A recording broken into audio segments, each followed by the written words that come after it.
Salut à tous. Salut à tous et à toutes, bienvenue dans Pen & Game, enfin plutôt The Show's Cucumber chez Pen & Game. Alors, America, fuck you. Vous vous rappelez? Non, pas du tout, rien à voir, c'est pas du tout une adaptation de la Team America Police du Monde. Mais c'est inspiré, puisque ce sont les créateurs de South Park qui se sont inspirés de cette très vieille série, Thunderbird, les Sentinelles de l'air, réalisées avec des marionnettes à l'époque, en Angleterre, en 1960, quand même. Ah, c'est 1960, j'étais sur 70, mais ah ouais.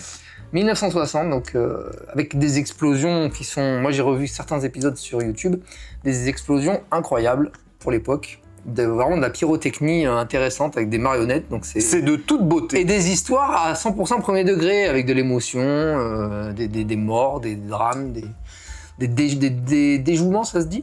Des façons de déjouer des intrigues interplanétaires, de conflits, des dénouements, de complots, avec The Hood, pardon. Alors c'est vrai que même pour nous, c'est pas vraiment de notre génération. Non, moi je me souviens tout gamin, il y avait des rediffusions de ces trucs-là. Moi-même, j'étais pas très client friand, peut-être parce que ça se prenait trop au sérieux. On avait pas mal de dessins animés qui se prenaient au sérieux, mais avec des... Tu sais, même les Cheveux du Zodiaque, ça se voulait sérieux, mais tu avais une dimension. Alors que là... Ça faisait des trucs américains. Pour moi, j'y voyais un truc qui pouvait être vraiment amusant. Donc c'est décalé. Ça faisait guignol, c'était quand même des marionnettes. Même ouais, c'est ça. C'était tiré par des fils. C'était. Mais je trouvais ça trop sérieux pour des aventures. Mais je me souviens plus trop. Toi, t'as regardé le premier épisode. Oui, moi j'ai regardé le premier épisode pour préparer cette chronique.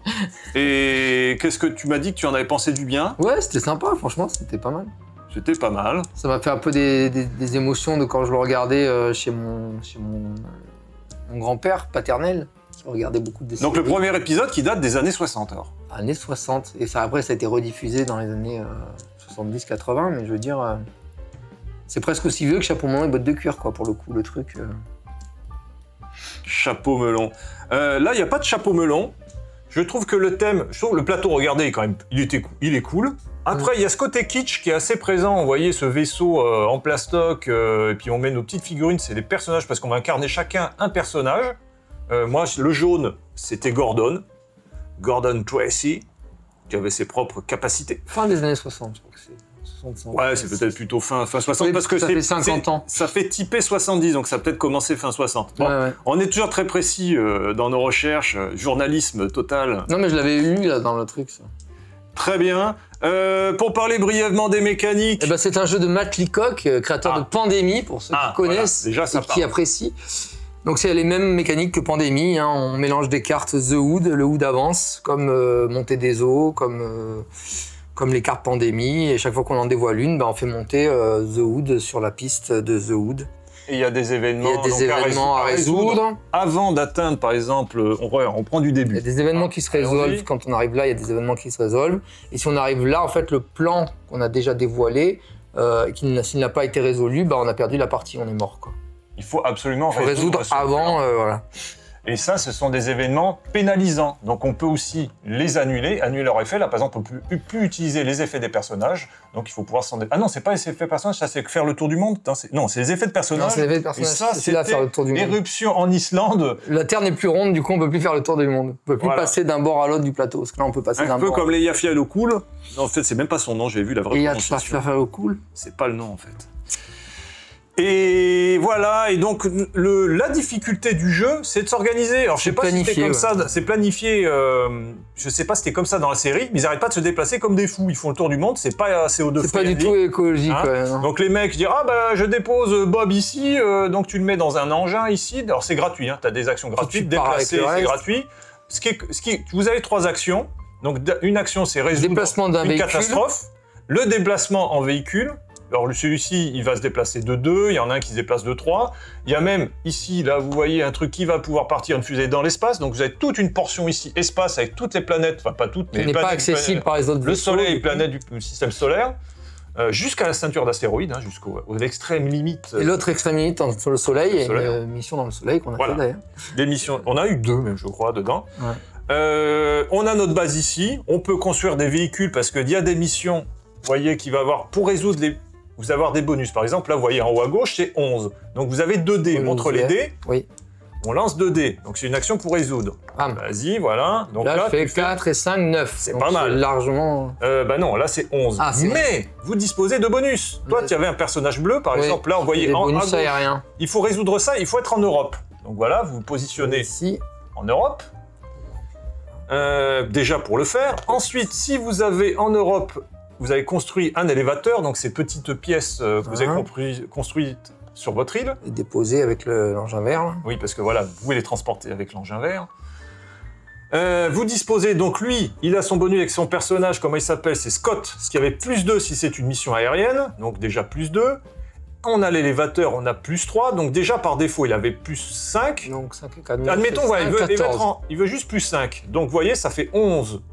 Alors, tu lances les dés, donc là tu faisais 9, plus 5, 14. 14. Donc il dépassait 11 et il résolvait la catastrophe. Égal ou au supérieur, tu gagnes. Et ensuite, il gagne en bas à gauche, il gagnait une petite valise RTL et un bonus de son choix. La valise RTL, elle permet de relancer un dé. C'est tout ça, les 5. Et ça permet de construire un objet, c'est-à-dire de passer du mode plan au mode construction sur l'île. Et on peut venir le chercher quand on veut. Et on peut le construire de n'importe où, d'ailleurs, on n'est pas obligé d'être sur l'île pour le construire. Ça rajoute plus 2 au lancer de dés, donc c'est pas mal. Ouais. Et ça permet de piocher une carte Fab. Alors une carte Fab, voilà, qu'on a utilisé pas mal. Des cartes de planification de pouvoir. C'est gratuit et ça me permet de faire des déplacements gratuits. Là, je revenais de l'espace gratuitement avec la cuisine de grand-mère, des trucs. Ce qui est bien, c'est qu'il y a un petit narratif lié à la série. Oui, j'aime bien. Le thème marche assez bien, je trouve. Moi, j'aime bien ces petits personnages, cette identité, ces petites missions. Donc, réparer le tableau de bord de l'Atlantique WNS avant que l'avion prototype soit à court de carburant.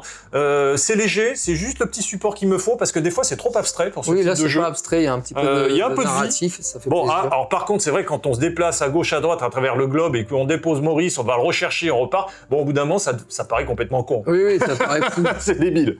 Ça paraît fou, mais c'est vrai que l'idée est pas mal, pour une fois, de désolidariser les personnages de leurs éléments pour les déplacer autrement, quoi. Pour moi, l'idée est pas mal. Pour moi, je suis pas Pandémie, tu le sais, et je préfère largement jouer à ça qu'à un Pandémie classique.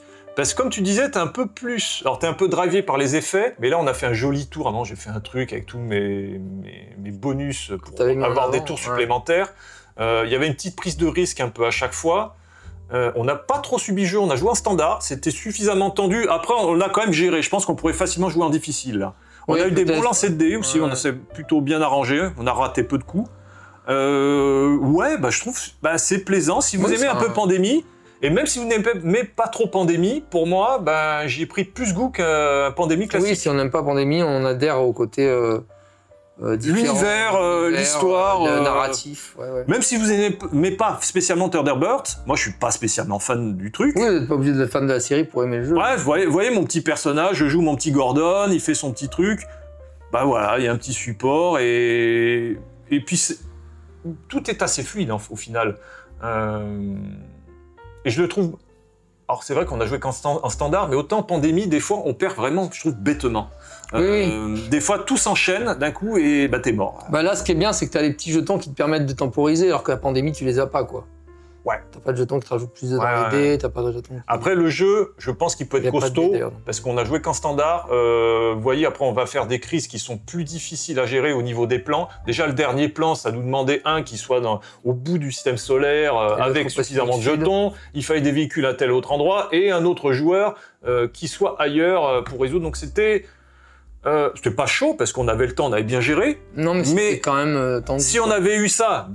sans avoir tous nos bonus plus tôt, parce que c'est le cas, quand vous allez augmenter en difficulté, les plans les plus difficiles, vous allez les retrouver plus vite en jeu, avant. Surtout aussi, à chaque fois qu'on résout une action, on pousse les nouvelles actions d'un. Donc si on arrive ici, on meurt aussi, on perd la partie. Ouais, vous voyez la petite tête de mort. Chaque tour, on en dévoile un, puis pouf, on pousse. Bon, après là, on pousse pas. Et on se retrouvait assez souvent d'arriver avec une catastrophe qui arrive au dernier tour. Il faut absolument qu'un des joueurs la résolve tout de suite. Un des joueurs. Parce qu'elles avancent à la fin. Le joueur en question. Elles avancent à la fin du tour de chaque joueur. Donc moi j'aime bien. Alors c'est pas pour moi mon jeu préféré. Je ne suis pas très Pandémie, mais j'y ai pris plaisir et c'est l'essentiel. Oui, c'est le principal dans un bon jeu. Et toi, ton avis? Moi j'ai adoré. C'est ton jeu préféré? C'est un de mes jeux préférés, ouais, clairement. Alors non, mais il se mouille plus, maintenant il dit un de ses jeux préférés. Il y en a trop. C'est pas ça que je veux entendre. Je veux dire, c'est mon jeu préféré, c'est ça qu'on veut entendre. Bah Alexis n'a pas encore joué mais je pense que ça va vite devenir son jeu préféré. Ah. Qu'est-ce que tu peux nous en dire de ce que tu as vraiment apprécié dans l'univers, ce que propose... Bah moi, ce que j'aime beaucoup, c'est le côté croquage de cerveau. Pour le coup, on parlait justement tout à l'heure de Summoner Wars, où il fallait se croquer le cerveau des fois par rapport aux actions, machin, aux triggers.